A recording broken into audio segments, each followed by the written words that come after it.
Hi everyone, I hope everyone is fine. Welcome to a new video. दोस्तों, हम लोग CMA final का paper number 19 cost and management audit कर रहे थे। लास्ट लेक्चर में दोस्तों हम लोगों ने स्टडी नोट नंबर 12 जो था वो हम लोगों ने कंप्लीट कर लिया था। Congratulation to every students. Now दोस्तों, इस लेक्चर में आज हम स्टार्ट करने जा रहे हैं अपना study note number 13, internal control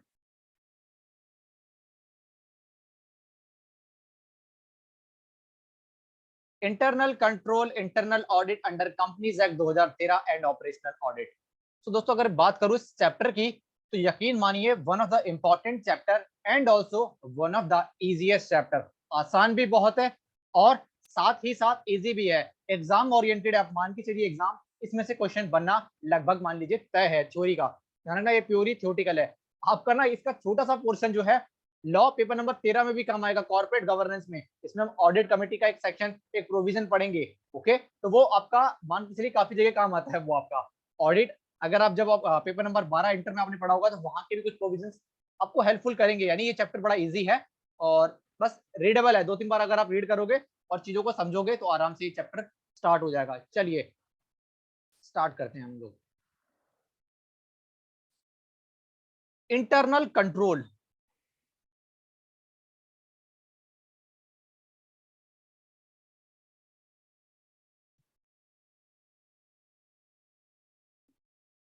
internal control का मतलब दोस्तों पता क्या है?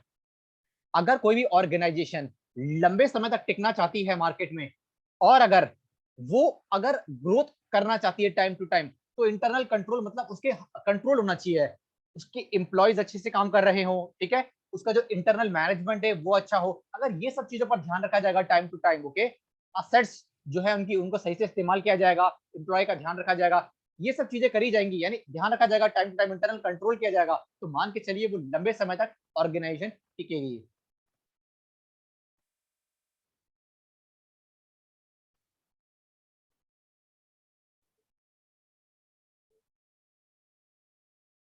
Control is a basic human requirement. It existed throughout the ages, different facets of human activity. Okay, जो इंटरनल कंट्रोल है वो एज मान लीजिए कंपनी पर भी लागू होता है और ह्यूमन पर भी लागू होता है मान लीजिए। और ये कॉन्टिन्यूअस प्रोसेस है। आप ऐसा नहीं बोल सकते हो कि आपने मान लीजिए 12 महीने कंपनी चलती है, एक महीने तो आपने बढ़िया से इंटरनल कंट्रोल रखा लेकिन बाकी के महीने में आपने इंटरनल कंट्रोल सही से नहीं रखा, तो ऐसा दोस्तों नहीं चलेगा। क्योंकि बिजनेस में क्या है, बहुत सारी प्रोसेस होती है। ओके, कॉन्टिन्यूस प्रोसेस होती रहती है। अगर बिजनेस को अगर इन कॉम्प्लेक्स प्रोसेस से ग्रो करना है तो उसको मान लीजिए टेक्नोलॉजिकल एडवांसमेंट करना पड़ेगा। आजकल का जो एरा है दोस्तों वो टेक्नोलॉजिकल एरा है और सब लोग समझ रहे हैं। हम मान लीजिए मुकेश अंबानी हो गए, ये सब चीजें समझ रहे थे। अभी तो उन्होंने जियो मार्ट हो गया, ये सारी चीजें उन्होंने जल्दी जल्दी ओपन करी है। In the sphere of a business, control is accepted device for optimum utilization of resources and opportunities for maximization of profit. Okay, अगर आपको maximization of profit करना है तो आपको जो भी अपॉर्चुनिटीज मिलती हैं उनका सही से उनको भुनाना पड़ेगा, मौकों को अच्छे से भुनाना पड़ेगा। जो भी आपके पास रिसोर्सेज अवेलेबल है उनका यूटिलाइज करना पड़ेगा अच्छे से, चाहे वो आपकी एम्प्लॉय हो, चाहे वो आपकी मशीन हो, चाहे आपका वो मैन हो, चाहे वो आपका मटेरियल हो, सबको आपको अच्छे से इस्तेमाल करना पड़ेगा। अगर आप ऐसा करते हो, अपॉर्चुनिटीज को भुनाते हो, तो मान के चलिए आपका प्रॉफिट होगा। आप लॉन्ग टर्म तक टिकोगे मार्केट में, एम्प्लॉय आप पर भरोसा करेगा, सप्लायर आप पर भरोसा करेगा, वेंडर आप पर भरोसा करेगा और आपकी कंपनी दिन दुगनी रात चौगनी प्रगति करती रहेगी। All operations of business are carried on with the help of human agent and equipment. Both these factors need supervision so that the tasks assigned to them are properly carried out and avoidable waste. कहने का मतलब ये है कि भाई जितने भी factor है उनको हमें क्या करना पड़ेगा, ध्यान से उनका ध्यान रखना पड़ेगा। अगर हम ऐसा करते हैं, एम्प्लॉय का अगर हम ध्यान रखते हैं, ओके, और जो उनको सही से सुपरविजन करते हैं, उनको ट्रेनिंग देते हैं, अगर कोई गलत काम कर रहे हैं तो डांटने की बजाय उनको अगर हम समझाएं सही से, अगर हम अपने एम्प्लॉय का इस्तेमाल करें तो हम लोग दिन दुगनी रात चौगनी काम कर सकते हैं। इंटरनल कंट्रोल मीन्स आइडेंटिफाई करना, assessing the risk of material misstatement through understanding the entity and it's environment.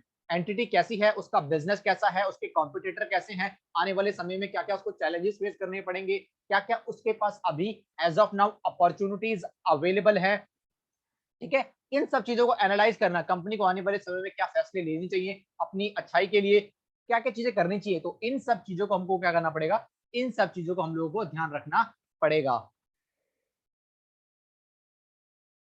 The internal control may be defined as the process designed, implemented and maintained by those charged with the governance management with the other personnel to provide reasonable assurance about the achievement of an entity's objective with regard to reliability of financial reporting, effectiveness and efficiency of operation, safeguarding of asset compliance with applicable laws and regulation। कहने का मतलब ये internal control में जो चीजें include होती हैं, यानी आप प्रॉफिट अर्न कर रहे हो अच्छा खासा, आप सारे लॉ को फॉलो कर रहे हो, आपके एम्प्लॉयज खुश हैं, मटेरियल का सही से इस्तेमाल कर रहे हो, आप असेट का सही से इस्तेमाल कर रहे हो, एफिशिएंसी का सही से इस्तेमाल कर रहे हो, असेट का ऑप्टिमम यूटिलाइजेशन कर रहे हो, अपॉर्चुनिटी जो भी मिलते जा रही है उनको आप भुनाते जा रहे हो।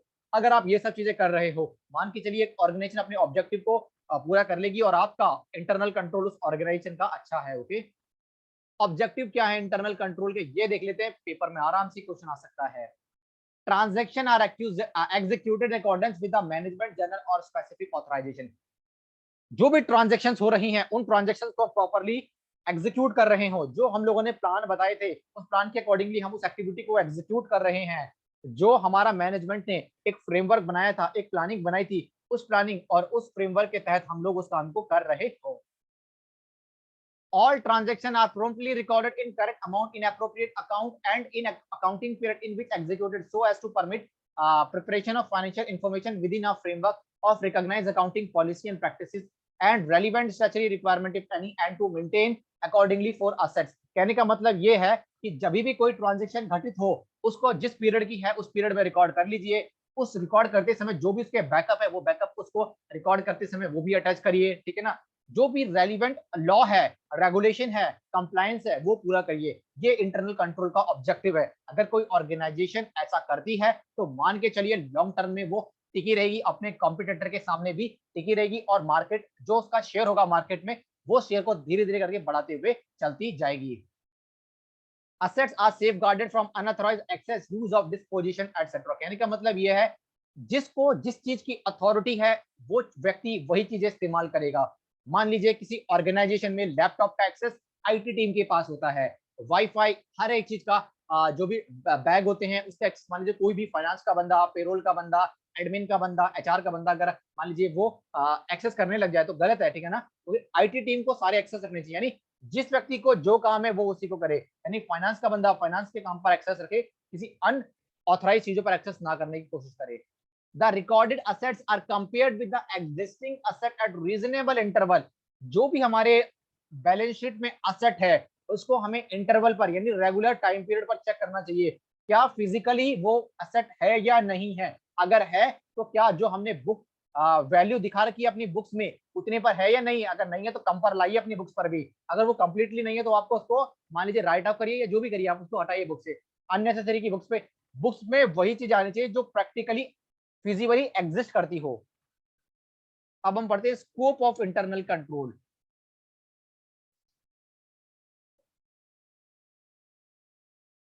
आइए हम पढ़ते हैं scope of internal control.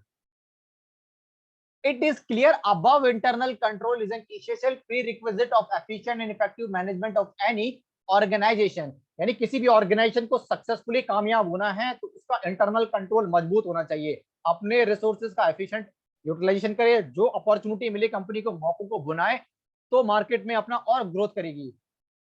Fundamentally integrated for successful operation of a business in modern days. अगर कोई भी सक्सेसफुली अपने बिजनेस को आगे ले जाना चाहती है तो उसका इंटरनल कंट्रोल मजबूत होना जरूरी है। In fact, an effective internal control system is a critical success factor for any organization in the long term। यानी लॉन्ग टर्म में अगर आपको सक्सेस पानी है तो आपको इंटरनल कंट्रोल जो है वो फॉलो करना पड़ेगा। ओके, आपको टाइम टू टाइम क्या करना पड़ेगा, इंटरनल चेक करने पड़ेंगे, इंटरनल ऑडिट करवाना पड़ेगा। ओके, तो ये सब चीजें अगर आप करोगे, ये एक्टिविटीज अगर आप करोगे तो आप जो है लंबे समय तक आपका बिजनेस जो है वो टिका रहेगा। अब यहां से पढ़िए, the internal control can be broadly classified into four main categories: financial and accounting control, admin control, operational control and compliance control। आइए हम पढ़ते हैं पहले financial and accounting control। This control referly primarily the management plan। Management के क्या plan है, objective क्या है मैनेजमेंट के, प्रोसीजर क्या है मैनेजमेंट के about the safeguarding of asset, prevention and detection of fraud and error, ताकि ऑर्गेनाइजेशन में फ्रॉड और एरर कम हो, असेट का ऑप्टिमम यूटिलाइजेशन हो और मैन, मटेरियल, इन सब का अच्छे से इस्तेमाल हो, ये सब हम ध्यान रखेंगे। Accuracy and completeness of accounting record, जो भी हम लोग रिकॉर्ड मेंटेन कर रहे हैं वो हम टाइम टू टाइम चेक करने चाहिए इंटरनली हमें कि वो एक्यूरेटली मेंटेन हो रहे हैं या नहीं हो रहे, टाइमली प्रिपरेशन हो रहे हैं या नहीं हो रहे फाइनेंशियल स्टेटमेंट। ओके, उसके बाद है operational control. This is exercise through management accounting technique, budgetary control, standard costing. हम लोग जो हमारा ऑपरेशनल है सही से काम कर रहा है या नहीं कर रहा है, तो उसके लिए हम टेक्निक का इस्तेमाल कर सकते हैं, budgetary control, standard budgetary control, standard costing, ABC analysis, okay, throughput accounting. तो बहुत सारे जो हमने इंटर अकाउंटिंग पढ़ी है या और भी कोई टेक्निक्स हम लोग उसका इस्तेमाल कर सकते हैं। Admin control, admin control include all types of managerial control related to decision making process। admin control include सभी तरह के जो managerial control से related decisions होते हैं वो होते हैं। an example of admin control is maintenance of record giving detail of customer contacted by the salesman। okay, जो भी सारे डिटेल है वो मेंटेन करके रखना। ओके, कितनी हमने कस्टमर की सेल करी है। कंप्लायंस कंट्रोल, ध्यान रखना कंप्लायंस करने बहुत जरूरी है, जितने भी लीगल रेगुलेशंस है, कंप्लायंसेस है, जो भी रिटर्न फाइल करनी है वो टाइम पर आप फाइल कर दीजिए। Compliance and control, these control aim at ensuring compliance with applicable laws and regulation. Compliance ये ध्यान रखता है, इंश्योर करता है कि हम लोगों ने सारे कंप्लायंस, चाहे वो कंपनीज एक्ट के हो, इनकम टैक्स के हो, कॉस्ट ऑडिट के हो, वो सारे के सारे हम लोगों ने क्या किए हो, ऑर्गेनाइजेशन ने फुलफिल करे हों। These control also help to ensure compliance with law regulating regarding the system and intellectual property। यानी आपको सारे लॉ रेगुलेशन को पूरा करना चाहिए और वो पॉलिसीज जो कंपनी के मैनेजमेंट ने डिसाइड करी है आपको उन पॉलिसीज को भी फॉलो करना चाहिए। Structure of internal control, type of business, भाई जो जो बिजनेस का इंटरनल कंट्रोल हम रखना चाह रहे हैं उसका बिजनेस का टाइप क्या है, नेचर क्या है, मैग्नीट्यूड ऑफ द बिजनेस, ठीक है ना, किस चीज में वो डील करता है, क्या उसकी खास बातें हैं, क्या उसकी स्ट्रेंथ है, क्या उसकी वीकनेस है, कहां पर अपॉर्चुनिटीज अवेलेबल है, जो जहां पर और भी अभी काम करना बाकी है। Infrastructure available in the organization, okay, किस तरीके का इंफ्रास्ट्रक्चर कंपनी के पास है, किस तरीके का और इंफ्रास्ट्रक्चर बिल्ड कर सकती है कंपनी अपने कॉम्पिटिटर को टक्कर देने के लिए, आप बोल सकते हो। Potentiality of the human resource and their outlook, ध्यान रखना अपने ह्यूमन रिसोर्सेज का ध्यान रखिए, टाइम टू टाइम उनको अपडेट रखते हुए ट्रेनिंग दीजिए। मान लीजिए कोई नया अपडेट आया, सॉफ्टवेयर नया सॉफ्टवेयर आया है, तो आप अपने सभी एम्प्लॉयज को ट्रेनिंग दीजिए। ओके, अगर आप और उनकी सैलरी हो गया, उनको अच्छा हाइक दीजिए, उनका अप्रेजल करिए टाइम टू टाइम। एम्प्लॉय का अगर आप ध्यान रखेंगे तो मान के चलिए आप एम्प्लॉय अच्छे से काम करेगा और ऑर्गेनाइजेशन ग्रोथ ऑटोमेटिकली करेगी। Limitation of internal control, internal control maintain करने के लिए काफी चीजों का ध्यान रखा जाता है जिस वजह से कॉस्ट ज्यादा इनकर होती है। No control for unusual transaction, कई बार कुछ चीजें ऐसी होती है, अनयूजुअल ट्रांजैक्शन होती हैं जिन पर ध्यान रखना, निगरानी रखना बहुत जरूरी है, लेकिन हम लोग निगरानी और ध्यान नहीं रख पाते हैं। ह्यूमन एरर, कई बार जो ह्यूमंस है उनकी एरर होने की वजह से भी हम सही से इंटरनल कंट्रोल को मेंटेन नहीं कर पाते, क्योंकि हम कितना भी कोशिश कर ले कहीं ना कहीं जो है थोड़ा बहुत एरर रह जाता है। ओके, ये इसकी लिमिटेशंस हैं। Collision among the employees, okay, कई बार क्या होता है कि एम्प्लॉयज जो है किसी बात पर सहमत नहीं होते, जो मैनेजमेंट कन्वे करता है उससे सहमत नहीं होते। ओके, तो ये चीजें क्या आती है कि इंटरनल कंट्रोल को मेंटेन करने के लिए या बनाए रखने के लिए ये कई बार बाधा उत्पन्न करती है। अब्यूज ऑफ अथॉरिटी, कई बार टॉप मैनेजमेंट अपनी जो पावर्स हैं उनका गलत इस्तेमाल करता है। अगर कोई भी, अगर ऐसा किसी भी एक भी मैनेजमेंट के बंदे ने ऐसा किया तो मान लीजिए कहीं ना कहीं जो है इंटरनल कंट्रोल जो है सही से इंप्लीमेंट होने में परेशानी होगी। इनएडिक्वेट प्रोसीजर, ठीक है, कई बार जो प्रोसीजर होता है वो सही से जो है डिफाइन नहीं होता, वेल डिफाइंड, तो उस वजह से भी इंटरनल कंट्रोल को सही से इंप्लीमेंट करवाना दोस्तों मुश्किल हो जाता है। मैनिपुलेशन बाय मैनेजमेंट, कई बार चीजों को बड़ा चढ़ाकर गलत दिखाया जाता है मैनेजमेंट द्वारा ताकि जो अपर मैनेजमेंट है उसको खुश किया जाए, जो कि अल्टीमेट ऑर्गेनाइजेशन को स्लोली स्लोली वीक करेगा। जो भी ट्रुथ है, चाहे वो कंपनी की नेगेटिव छवि हो, जो भी हो, उस पर काम किया जाना चाहिए। ऐसे नहीं उसको दबाकर और अच्छाई अच्छाई दिखाई जाए, जो बुराई है वो ना दिखाई जाए। अल्टीमेट जो ऐसा होगा तो मान लीजिए कंपनी को आज नहीं, कल नहीं, परसों तो कंपनी को भुगतान भुगतना पड़ेगा। तो ये सारी लिमिटेशंस है। कॉस्ट जो है कंपनी को, पहला हमने पढ़ा था, कॉस्ट जो ज्यादा आती है। No control for unusual transaction, कई ऐसी ट्रांजेक्शन हैं जिन पर कंट्रोल रखना बहुत जरूरी है लेकिन हम नहीं रख पाते, उससे हमारा इंटरनल कंट्रोल जो मेंटेन करते हैं हम वो कहीं ना कहीं एडवर्सली इफेक्ट होता है। ह्यूमन एरर होने की वजह से भी हमें इंटरनल कंट्रोल को सही से इंप्लीमेंट करवाते समय परेशानी होती है। कोलिजन अमंग द एम्प्लॉयज, कई बार एम्प्लॉयज के बीच भी जो है बातें नहीं बन पाती है ना, ठीक है ना, सेम पेज पर वो नहीं आ पाते हैं। मैनेजमेंट एम्प्लॉयज के बीच ऐसा हो जाता है। अब्यूज ऑफ अथॉरिटी, कई बार जो टॉप मैनेजमेंट का बंदा होता है वो अपनी पावर का गलत इस्तेमाल करता है, जिस वजह से इंटरनल कंट्रोल कहीं ना कहीं जो है एडवर्स इफेक्ट करता है। इन एडिक्वेट प्रोसीजर, कई बार प्रोसीजर वेल डिफाइंड नहीं होता है, तो उस वजह से भी इंटरनल कंट्रोल को इंप्लीमेंट करवाने में बहुत ज्यादा दिक्कत होती है। मैनिपुलेशन बाय मैनेजमेंट, कई बार मैनेजमेंट जो होता है अपनी वीकनेस या नेगेटिव चीजों को नहीं दिखाता अपर मैनेजमेंट में, तो अल्टीमेट इंटरनल कंट्रोल को ही भुगतना पड़ता है। इवेल्युएशन ऑफ इंटरनल कंट्रोल, अब देखिए दोस्तों क्या होता है कि समय रहते रहते टेक्नोलॉजी बदल रही है, परिस्थितियां बदल रही है, तो इंटरनल कंट्रोल में भी टाइम टू टाइम जो है वो चेंजेस आना जरूरी है।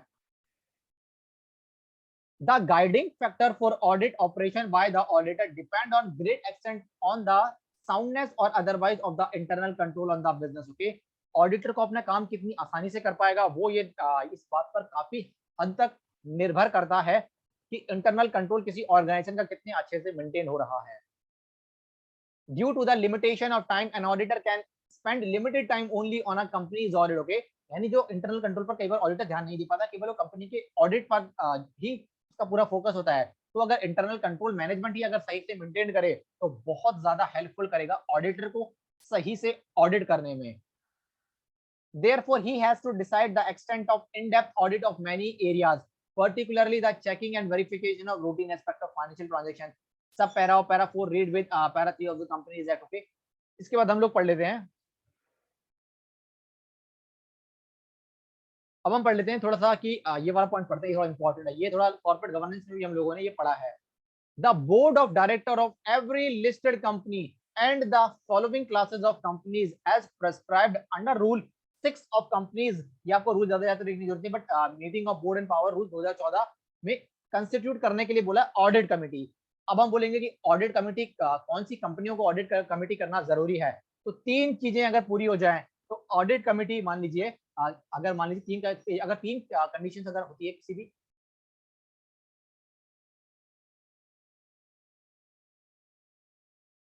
अगर 3 चीजें हो जाती हैं तो मान के चलिए आपको ऑडिट कमेटी जो रखना पड़ेगा। पहले पढ़ते हैं हम लोग, ऑल पब्लिक कंपनी जिसकी पेड अप कैपिटल 10 करोड़ या उससे ज्यादा हो तो उसको ऑडिट कमेटी रखना पड़ेगा, ठीक है। ऑल पब्लिक कंपनी जिसका टर्नओवर 100 करोड़ या उससे ज्यादा है तो उसको भी रखने की जरूरत होगी। और जिसका पिछले साल aggregate outstanding loan, borrowing, debenture और डिपॉजिट 50 करोड़ या उससे ज्यादा है तो उसको भी मेंटेन करने की जरूरत है audit committee.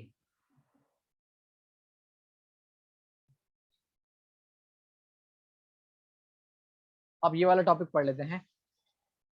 The auditor shall also communicate to management at an appropriate level responsibility on timely basis, ठीक है।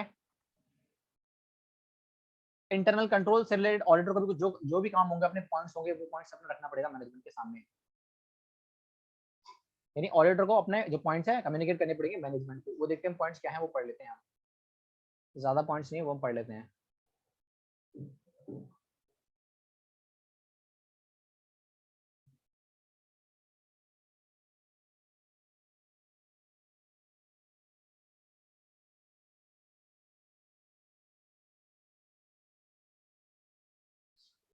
In writing,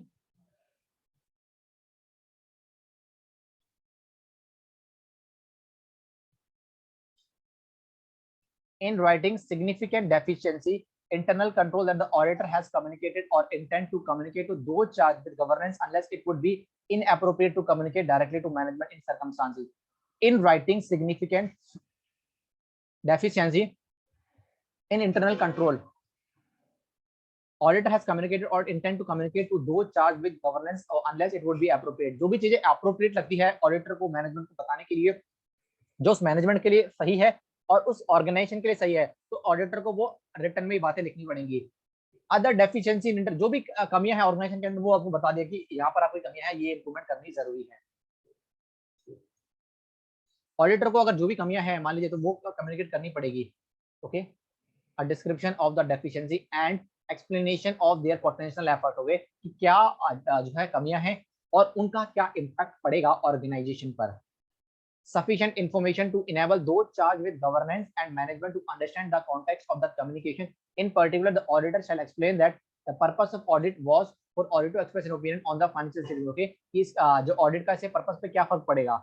The audit considered of internal control relevant to the preparation of the financial statement in order to design audit procedure that are appropriate in the circumstances, but not for the purpose of expressing an opinion on the effectiveness of internal control. Okay, कि जो auditor को बताना पड़ेगा कि effectiveness क्या है internal control का, क्या सही से इंप्लीमेंट हो पा रहा है या नहीं हो पा रहा।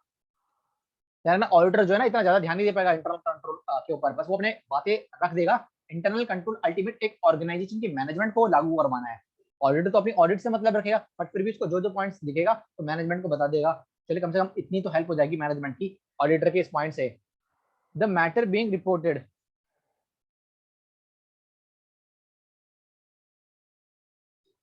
the matter being reported are limited to those deficiencies that our auditor has identified during the audit and that the auditor has concluded are of sufficient importance to merit being reported to those charged with governance. Okay, simple सी बात है, auditor को जो भी point सकते हैं साफ सुथरे तौर पर उसको ऑडिटर को बता देना चाहिए मैनेजमेंट को। अब internal audit evaluation of the profession. Okay, किस तरीके से इंटरनल ऑडिटिंग जो है, थोड़ा इंटरनल ऑडिटिंग के बारे में पढ़ लेते हैं और क्या इसकी नेसेसिटी है, किस तरीके से इसको इंपॉर्टेंस हो रहा है आज के डेट में इंडिया के लिए और सभी के लिए। इंटरनल ऑडिट जो है ना independent objective assurance and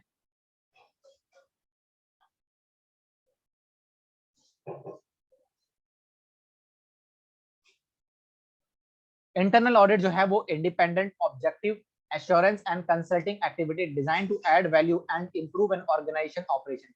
It helps an organization accomplish its objective by bringing a systematic, disciplined approach to evaluate and improve the effectiveness of risk management, control and governance process. Okay, भाई internal audit में देखा जाएगा कि किस तरीके से हम लोग जो भी हमारे रिस्क हैं, जो भी हमें आने वाले समय में रिस्क हो सकते हैं, किस तरीके से उनको कम से कम किया जाए, किस तरीके से जो है कंट्रोल जो भी इंटरनल कंट्रोल है उसको मेंटेन किया जा सके और अच्छे तरीके से गवर्नेंस, लॉ, कंप्लायंस, रेगुलेशन का फॉलो किया जाए।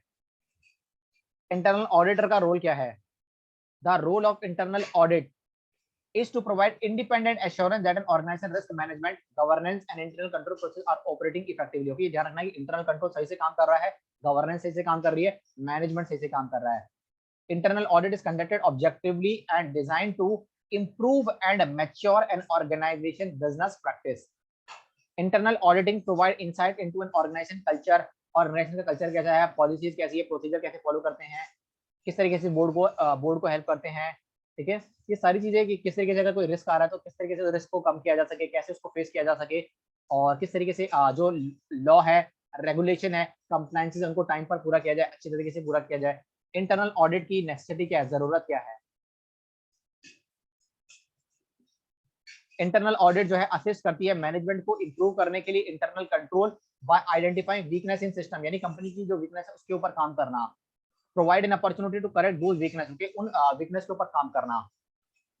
Internal auditor deal with issues that are important to the continued existence and prosperity of an organization. Okay, यानी जो भी वीकनेस है कंपनी की, उन वीकनेस पर काम करना ताकि ऑर्गेनाइजेशन जो है दोबारा से सर्वाइव और अच्छे से अपने कॉम्पिटिटर को ओवरटेक कर सके। मान लीजिए it helps to detect error and fraud and provide suggestion to improve them which help the management to take corrective action. Okay, जो भी ऑर्गेनाइजेशन के अंदर फ्रॉड या एरर आ रहे हैं वो मैनेजमेंट को बताना ताकि मैनेजमेंट टाइम रहते उन पर जो है नकेल कस सके और ऑर्गेनाइजेशन को ज्यादा नुकसान ना हो। It defect the misuse of resources in time which help to reduce unnecessary expense. Okay, जो भी हम लोग मिसयूज कर रहे हैं अपने रिसोर्सेज का वो डिटेक्ट करना, उनका पता लगाना और बताना ताकि हम उन रिड्यूस को जो है उन अननेसेसरी के वेस्टेज को जो है मिसयूज को कम कर सके और हमारे एक्सपेंस ऑटोमेटिकली कम हो जाएं। It increase the morale of honest staff because evaluation of performance of any staff will be made at any time. Okay, ये ध्यान रखना कि जो एम्प्लॉइज हैं, ऑनेस्ट एम्प्लॉइज हैं, जो हार्ड वर्किंग एम्प्लॉइज हैं, उनको आइडेंटिफाई करना, उनको अच्छे से अप्रेजल देना, प्रमोट करना ताकि उनके अंदर क्या है मोटिवेशन आए काम को सही से करने के लिए। Internal audit checks the books of account, internal audit में हम बुक ऑफ अकाउंट चेक करते हैं, डिटेक्ट करते हैं कोई एरर और फ्रॉड तो नहीं है। ओके, और बस इससे एक्सटर्नल जो स्पेशली ऑडिटर होता है उसको आसानी हो जाती है। It help capacity building for an organization effectiveness. Okay, इससे क्या होता है कि एक ऑर्गेनाइजेशन की जो भी वीकनेस है वो पता लग जाता है, उन पर काम करना स्टार्ट कर देता है ऑर्गेनाइजेशन और उसका मैनेजमेंट। तो इस वजह से क्या होता है कि इफेक्टिवनेस जो है ऑर्गेनाइजेशन में आ जाती है। स्कोप क्या है इंटरनल ऑडिट का? इंटरनल ऑडिट ध्यान रखना कि जब हम इंटरनल ऑडिट करते हैं तो ये जो इंटरनल ऑडिट जो क्या हुआ काम होता है ना, वो जो मेन हमारी लीगल यानी स्टैट्यूटरी ऑडिट होती है उसको हेल्प करता है काफी हद तक। स्टैट्यूटरी ऑडिट का मान लीजिए अगर इंटरनल ऑडिट आपने अगर ढंग से हुई है किसी ऑर्गेनाइजेशन में, तो स्टैट्यूटरी ऑडिट जो है आराम से और आसानी से हो जाएगी। स्टैट्यूटरी ऑडिटर जो है उसको काफी हेल्प मिलती है। ये बताया 3 स्टेप बताए हुए, the initial position, the intermediate position और the secondary. Focus on transition, पहले स्टेप में हम इंटरनल ऑडिट में क्या करते हैं, focus on transaction, transaction focus करते हैं, इंटरनल चेक देखते हैं, अकाउंटिंग कंट्रोल देखते हैं कि भाई जो हमारे अकाउंट्स मेंटेन करें कोई फ्रॉड और एरर तो नहीं है ना। इंटरमीडिएट पोजीशन में हम लोग क्या देखते हैं, फोकस करते हैं प्राइमरली ऑन कंप्लायंस, हमने कंप्लायंस से पूरा कर रहे हैं कि कर रहे किस तरीके से हम जो है फाइनल ऑडिट जो हमारा स्टैट्यूटरी ऑडिट होगा उसको हेल्पफुल होगा। Risk based on focus for information system audit and control. Okay, जो भी हम जो कंटेम्प्रेरी हमारी पोजीशन होती है उसमें हम लोग रिस्क मैनेजमेंट इंटरनल कंट्रोल होता है। जो भी हमारा मेन जो स्टैट्यूटरी ऑडिट होता है उसके लिए हम लोग हेल्पफुल हेल्प प्रोवाइड करते हैं, एक बेस तैयार कर देते हैं।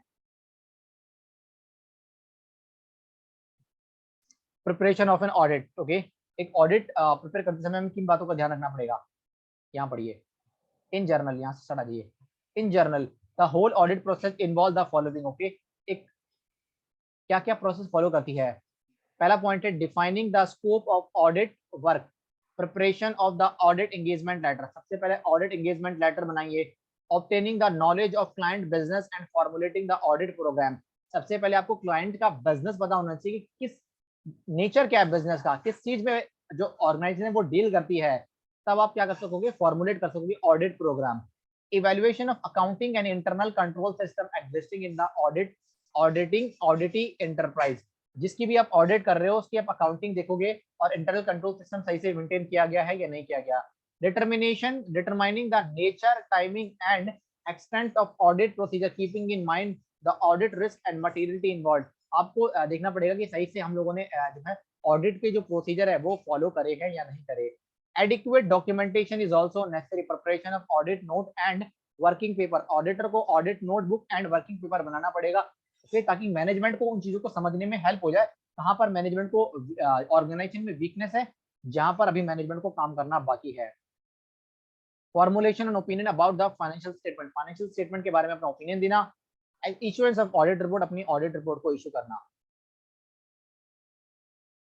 ऑडिटर यूज करता है फॉलोइंग टेक्निक को, vouching, confirmation, physical examination, observation, अगर उसको लगता है कि उसको असेट्स को फिजिकली ऑब्जर्व करना चाहिए, एग्जामिन करना चाहिए वो, तो वहां पर ऑर्गेनाइजेशन भी फिजिकली विजिट भी कर सकता है।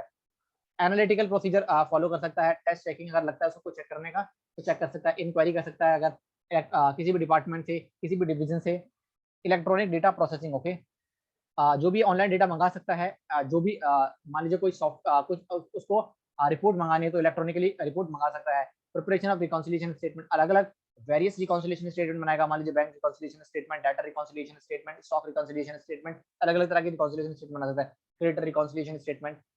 Flow charting. Okay, flow chart अगर उसको लगता है तो फ्लो चार्ट भी मेंटेन कर सकता है, और कुछ इन्फॉर्मेशन मंगवानी है तो मैनेजमेंट से वो इन्फॉर्मेशन भी मंगवा सकता है। स्कैनिंग। ऑडिट प्रोग्राम, एडवांटेज क्या है ऑडिट प्रोग्राम के, डिसएडवांटेज क्या है ऑडिट प्रोग्राम की, और एक एग्जांपल देखिए ऑडिट प्रोग्राम जो बनता कैसे है देख लीजिए आप। पहले एग्जांपल समझते हैं फिर हम उसके एडवांटेज और डिसएडवांटेज देखेंगे ऑडिट प्रोग्राम के। देखिए मान लीजिए एक एग्जांपल है ऑडिट का, मान लीजिए X Y Z private limited का ऑडिट प्रोग्राम है फाइनेंशियल ईयर या मंथ का। Type of audit, statutory audit है ये, इंटरनल ऑडिट है ये, टैक्स ऑडिट है। स्टाफ इन्वॉल्व, किस किस स्टाफ से आपने डिटेल मांगी, किस किस स्टाफ ने आपको प्रॉपर्ली कम्युनिकेट किया, तो वहां पर आपको उसका नाम आ जाएगा, ठीक है ना। पर्टिकुलर आपने क्या क्या लिया, यहाँ पे रिमार्क्स डाल दोगे आप, टाइम कितना टेकन लिया, सिग्नेचर ऑफ जो ऑडिट का हेड है यहाँ पर आ जाएगा। Obtain management confirmation letter, okay, जो भी कंफर्मेशन लेटर होंगे वो यहाँ पर वो भी होंगे उसमें, ठीक है ना। कैश बुक होगा, बैंक स्टेटमेंट होगा, बैंक रिकंसिलिएशन स्टेटमेंट होगा, परचेज बुक होगा, सेल बुक होगा, बीआर होगा, बीपी होगा, जर्नल होगा, एफएआर होगा, यानी फिक्सेशन रजिस्टर होगा, डेटर क्रेडिटर कंफर्मेशन, ये सब।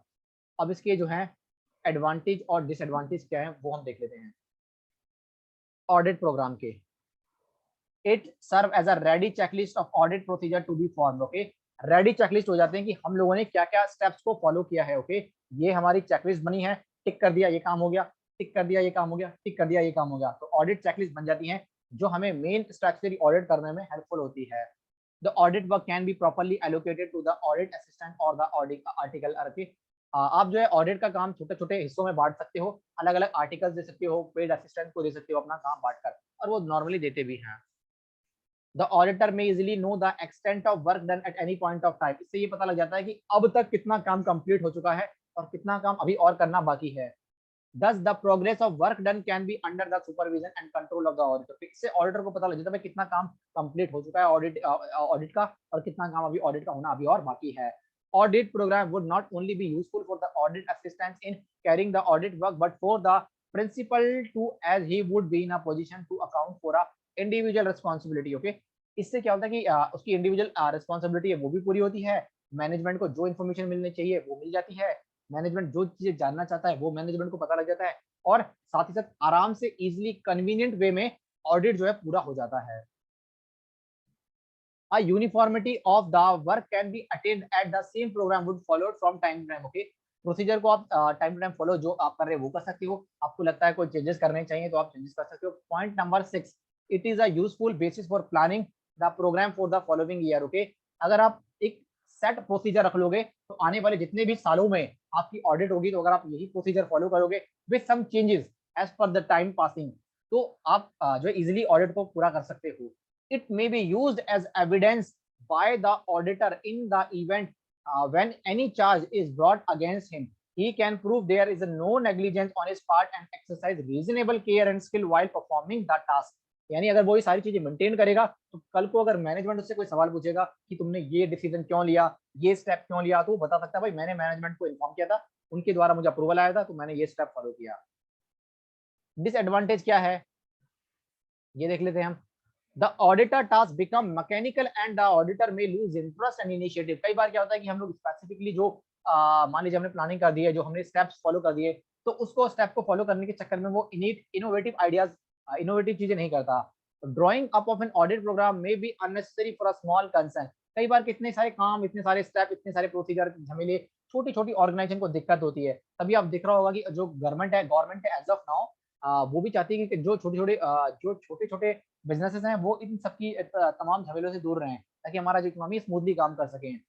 Third point, through audit program help in fixing responsibility but inefficient staff may be defend themselves by stating that the matter was not contained in the audit program. Okay, जो मान लीजिए कई बार हम responsibility जो fix करते हैं, कई बार इनएफिशिएंट जो स्टाफ होता है बच जाता है। Okay, rigid program can not be laid down for each type of business. Rigid program can not be laid down for each type of business. कई बार हम कई बार हमें जो होता है समय के साथ साथ बदलाव की जरूरत है, बट हम लोग रिजिड जो हमारा पॉलिसीज है, जो प्रोसीजर है, जो स्टेप्स है, उन्हीं को हम लोग फॉलो करते रहते हैं। ऑडिट प्रोग्राम का ये एग्जांपल था। उसके बाद हम लोग पढ़ लेते हैं continuous and final audit. Continuous audit involve the detailed examination of all the transaction by the auditor continuously through out the year और एट रेगुलर इंटरवल। कई बार क्या होता है कॉन्टिन्यूअस ऑडिट में हम लोग जो मेन जो सीए होता है वो अपने क्लाइंट को भेज देता है, जो क्लाइंट को क्लाइंट के प्लेस पर भेज देता है, तो वो बंदा या तो 15 दिन में चला जाता है या रेगुलरली वहीं रहता है और उनकी अकाउंटिंग मेंटेन करता रहता है। इसको हम बोलते हैं कॉन्टिन्यूअस ऑडिट। या तो लिखा हुआ ना फोर्टनाइटली और मंथली, या तो रेगुलरली, वीकली, फोर्टनाइटली और monthly as per the discussion by the organisation और the audit team. A continuous audit is one which is commenced and carried on before the close of the financial year to which it relates. It involves the constant engagement of auditor staff at the client office। Okay, client के office में auditor का एक बंदा रहता है। Okay, और इसका purpose ये होता है कि भाई जैसे ही हमारा ईयर क्लोज हो जाए तो हमारा सारा डेटा जो है मेंटेन होकर रखे और हम फटाफट से अपने फाइनेंशियल स्टेटमेंट बना दे। फाइनल ऑडिट, अब final audit is also called as completed audit और periodical audit. Okay, final audit को हम लोग कंप्लीटेड ऑडिट भी बोलते हैं और पेरियोडिकल ऑडिट भी बोलते हैं। Final audit is done after the close of the financial year. Final audit तब डन होता है जब हमारा फाइनेंशियल ईयर क्लोज हो जाता है, हमारी बुक्स ऑफ अकाउंट मेंटेन हो चुकी होती है। After the books of account have been close, जब हम लोगों ने अपनी बुक्स ऑफ अकाउंट को क्लोज कर दी हैं and the final accounts are drawn up, और फाइनल अकाउंट्स जो बन चुके हैं, तब हम लोग अपनी फाइनल ऑडिट करते हैं। In this type of audit, the client gives the position of books of account to the auditor। इस केस में क्या होता है, जो कंपनी होती है, मैनेजमेंट होता है, वो ऑडिटर को सारे बुक्स ऑफ अकाउंट दे देते हैं, लीजिए भाई हम लोगों ने बनाई है, अब आप जो है फाइनेंशियल बनाइए फटाफट से। ऑडिट वर्किंग पेपर में क्या क्या चीजें आती हैं वो देख लेते हैं हम।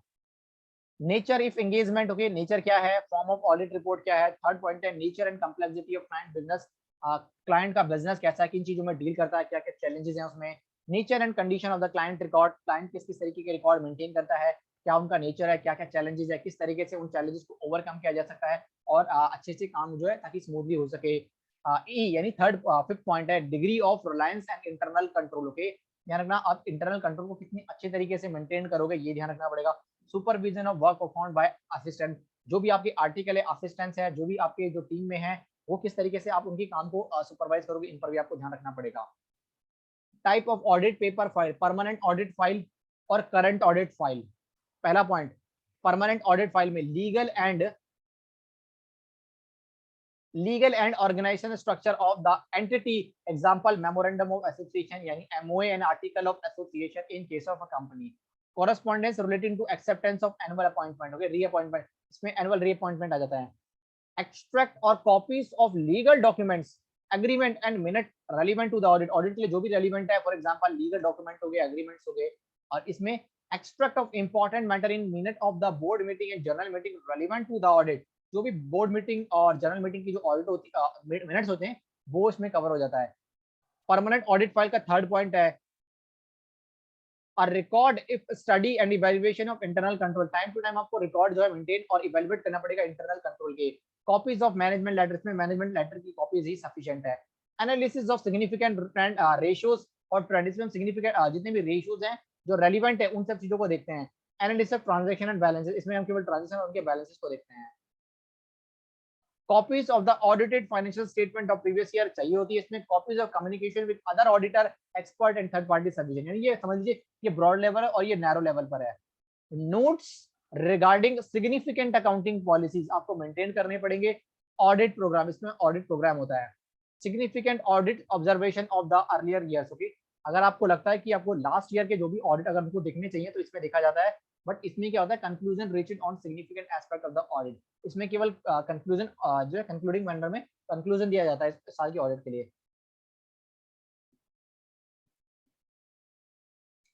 ऑडिट नोटबुक क्या हो जाता है कि एक ऑडिटर जो है ना वो टाइम टू टाइम सारे जो भी ऑब्जर्व करता है वो पॉइंट्स को नोट कर लेता है ताकि और मैनेजमेंट को बता देता कि भाई मैंने ये पॉइंट्स ऑब्जर्व करे हैं, ताकि ऐसा ना हो बाद में मैनेजमेंट पूछे भाई तुमने तो ये बताया नहीं। तब अगर जब सीए के ऊपर यानी ऑडिटर के ऊपर यानी अपनी कॉस्ट ऑडिट करते समय जो कॉस्ट हमारा सीएमए है उसको अगर मान लीजिए कोई अगर वो चैलेंज करें तो वो दिखा सकता है देखिए भाई मैंने ये आपको बताया था कि आपके इस डिपार्टमेंट में ये इशू था आपने क्यों रिजॉल्व नहीं किया। तो उस अगर हम ये सारी चीजें बना के रहता है इसको हम बोलते हैं ऑडिट नोटबुक। क्या क्या कंटेंट इसके अंदर शामिल होते हैं, name of the business enterprise, जो जिसका हम ऑडिट कर रहे हैं उसका नाम क्या है, ऑर्गेनाइजेशन का स्ट्रक्चर क्या है, किस चीज में डील करती है, important provision of memorandum and article of association note down कर ले, communication with the previous auditor से भी टाइम टू टाइम कम्युनिकेट करे, management representation institution instructions, management जो है उससे बात करे उनके इंस्ट्रक्शंस को फॉलो करे अपनी बात मैनेजमेंट तक पहुंचा दे। 6 point list of books of accounts maintain by the enterprise, list जो है वो मेंटेन कर ले कि बुक्स ऑफ अकाउंट क्या मेंटेन करती है कौन कौन सी। Accounting methods, internal control system followed by enterprise, applicable laws, कौन कौन से कंप्लायंस लॉज फॉलो करती है, कौन कौन से मेथड, कौन कौन से सॉफ्टवेयर, कौन कौन से मैनेजमेंट इंफॉर्मेशन सिस्टम फॉलो करती है, की मैनेजमेंट पर्सनल कौन है, टॉप मैनेजमेंट कौन कौन है, एरर एंड फ्रॉड जो भी उसने डिस्कवर किया है वो भी मेंटेन करे, टॉप मैनेजमेंट को बताए और ध्यान रखे टॉप मैनेजमेंट ने उनके ऊपर क्या क्या नेसेसरी एक्शन लिए या नहीं लिए। मैटर 10th पॉइंट है मैटर रिक्वायरिंग एक्सप्लेनेशन और क्लैरिफिकेशन, वो मैटर जिन पर रिक्वायरमेंट की एक्सप्लेनेशन और क्लैरिफिकेशन की ऑडिटर के द्वारा तो ऑडिटर ने वो भी क्लैरिफाई कर दिया और अगर ऑडिटर को किसी से क्लैरिफिकेशन चाहिए था तो टॉप मैनेजमेंट ने भी उसकी हेल्प करी हो। 11th पॉइंट है special point that need attention in the audit report and for subsequent audits, यानी आने वाले समय में जो भी ऑडिट्स होंगे उसके लिए जो पॉइंट जरूरी हैं जिन पर काम करवाना जरूरी है और जो लगता है कि ऑडिटर को कंपनी के लिए भले की बात है तो वो भी पॉइंट्स उसको बताने चाहिए। अब हम देख लेते हैं एग्जांपल के लिए, ये एग्जांपल है इस तरीके से भाई वो बता देगा कि भाई जो है कि अगर मान लीजिए उसको मशीनरी में कि असेट से रिलेटेड कोई इशू है तो बता देगा कि अमाउंट जो है वो रॉन्गली जो है कैपिटलाइज कर दिया आपने, rectify after consulting with the chief accountant, okay. PF तो देखिए भाई मान लीजिए लेट डिपॉजिट किया है उसने तो एचआर से पूछेगा भाई कि क्लैरिफिकेशन दो भाई क्यों लेट डिपॉजिट हुआ किसी भी एम्प्लॉय का। उसके बाद एडवर्टीजमेंट, मान लीजिए एमडी का सैंक्शन रिक्वायर्ड था लेकिन वहां पर सैंक्शन रिक्वायर्ड नहीं हुआ, उससे पहले सैंक्शन लेगा और सैंक्शन क्यों नहीं दिया एमडी ने वो बातें पता करेगा। कॉलोनल सिक्योरिटीज, नो टीडीएस, क्यों नहीं टीडीएस काटा गया, टीडीएस काटो, रिकॉर्ड करो और इंटरेस्ट लेट जो भी चार्जेस है वो पे करो। रेंट रिसिप्ट रिक्वायर्ड, तो रिसिप्ट आप ऑप्टेड कर ली हो आपने। Audit engagement letter,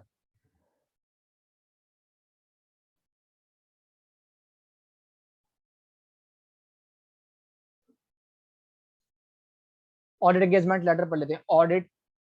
auditor agree with the client management in writing about the scope, terms and condition of the audit engagement. कहने का मतलब ये कि ऑडिट में क्या क्या काम वो ऑडिटर करेगा वो सारी रिटर्न में होनी चाहिए भाई मैनेजमेंट से, कि जब भी ऑडिटर को जो चीजें चाहिए होंगी वो ऑडिटर को ऑन टाइम प्रोवाइड होनी चाहिए। This return communication is referred to as an engagement letter. The letter is usually address to chairman of the audit committee. Okay, ये किसको एड्रेस किया जाता है? Chairman of the audit committee. अभी हमने पढ़ा था ऑडिट कमिटी के बारे में। Or in case of a corporation, the chair of the board of director, with a copy being sent to the audit committee. Okay, या तो जो बोर्ड ऑफ डायरेक्टर का जो चेयरमैन है उसको दे दिया जाएगा और एक कॉपी ऑडिट कमेटी को सेंड कर दी जाएगी। The purpose of such a letter is to minimize any possible misunderstanding concerning the scope and terms of the audit engagement. Okay, ताकि ऑडिट एंगेजमेंट से रिलेटेड कोई भी मिसअंडरस्टैंडिंग ना रहे। The letter is sent to all new audit client and where there has been a change in the terms of the engagement or the auditor consider that the management may not be understand the existing terms of the engagement, the letter is also sent to continuing client. Okay, सारे client को सौंपा जाता है और main auditor को भी सौंपा जाता है, ठीक है, ताकि अगर कोई दिक्कत होती है तो ये दिखा दे रहा है लेटर में था सारा कुछ। Terms of audit engagement, agreeing the terms of engagement with the client. Okay, management और जो ऑडिटर है क्लाइंट है उनका आपस में क्या होना चाहिए, टर्म जो है मिलनी चाहिए। The auditor response to a request by client to change the terms of an engagement to one that. Okay, अगर उसको लगता है कि ऑडिटर को कोई टर्म चेंज होनी चाहिए तो वो कम्युनिकेट कर सकता है। ये एग्जांपल है, डेट यहाँ डाल देंगे हम, name, title, department, address, city, state, pin, dear head of department, the internal audit team is planning its audit for department name this, the objective of this audit will be this. List करेंगे हमें audit के लिए। For example जैसे मान लीजिए reliability and integrity of financial operation information, compliance with law, regulation and contract, safeguarding of assets and effectiveness and efficiency of operation of the audit era, and to follow up on recommendation included in prior audit report. The proposed timetable for this year audit is as follows. ये सारी चीजें आपको ये सारी चीजें जो है mention कर देनी पड़ेंगी। स्टार्ट डेट क्या है? स्टार्ट डेट भरोगे estimated week to complete, number of week, the audit team will include the following number, name manager का, स्टाफ ऑडिटर का यहाँ पर at the beginning of the hour of our audit we would like to opportunity to meet you to discuss our client objectives and solicit your input. Our goal is to perform an effective and efficient audit. We will need your staff to provide us the following documents and schedule on time. Documents जो भी data है हमें जो भी document चाहिए होगा आप लोग दोगे।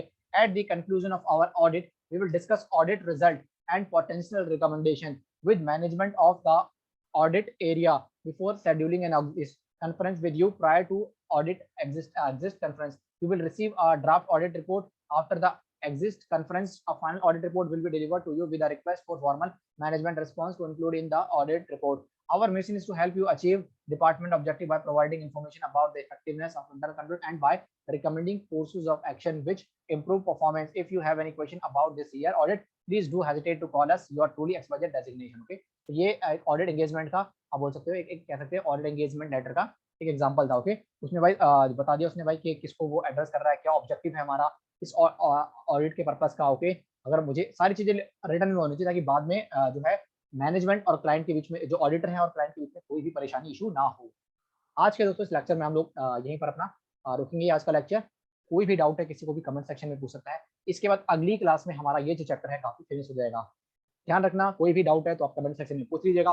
कोई टॉपिक दोबारा पढ़ाना है तो मैं दोबारा पढ़ा दूँ, कुछ भी होगा बेहिचक you can ask any question. Okay, और नेक्स्ट लेक्चर में हमारा ये जो चैप्टर है खत्म हो जाएगा स्टडी नोट नंबर। ओके, सारा free course content paper number 19 का मैं सारा कुछ इस यूट्यूब चैनल पर अपलोड करूंगा, so do not worry. Okay, and फिर भी कोई डाउट है तो आप पूछ लीजिएगा और यस नेक्स्ट लेक्चर में हम लोग को उसको कंप्लीट करा देंगे। ध्यान रखना काफी इंपॉर्टेंट जो है ये स्टडी नोट नंबर है और एग्जाम ओरिएंटेड है, प्योरली थ्योरेटिकल है। Okay, so still you have any doubt guys you can ask me, so we will meet in the next lecture. So guys from my side that's all about this video and bye, enjoy and study hard. Bye guys.